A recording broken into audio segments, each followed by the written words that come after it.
ഒരു ഫെമിനിസ്റ്റിന്റെ കഥ. അമ്മിണി ഫെമിനിസ്റ്റാണ്. ഫെമിനിസ്റ്റായി പിറന്നതല്ല, ജീവിത സാഹചര്യങ്ങളാൽ ആയിപ്പോയതാണ്.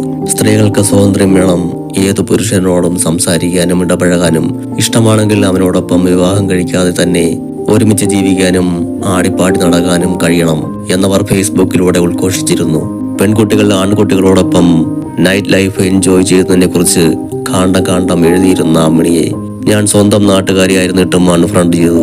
ഞാനൊരു യാഥാസ്ഥികനായതുകൊണ്ടല്ല, അവരെഴുതി പെമ്പിള്ളാരെ വഴിതെറ്റുകയാണല്ലോ എന്ന വിഷമം കൊണ്ട്. ഇന്നലെ ഫെമിനിസ്റ്റ് അമ്മിണിയുടെ വീടിന് മുന്നിലൂടെ പോകുമ്പോൾ ഒരു തെറിവിളി കേട്ടു. ഫെമിനിസ്റ്റ് അമ്മിണി തന്റെ വളർത്തുനായ റോസിയെ തെറിവിളിക്കുകയാണ്. റോസിനെ അഴിച്ചുവിട്ടപ്പോ അമ്മിണി അറിയാതെ പുറത്തേക്ക് ഇറങ്ങി ഓടിയത്രേ. അടുത്ത വീട്ടിലെ ജിമ്മിയുമായി ടൈം സ്പെൻഡ് ചെയ്തത്രേ.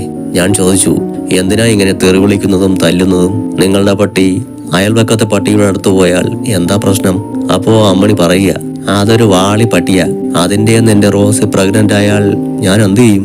ഒരു ഫെമിനിസ്റ്റിന്റെ വായിൽ നിന്ന് തന്നെ ഇത് കേട്ടപ്പോ ഞാൻ ഞെട്ടിത്തരിച്ചുപോയി.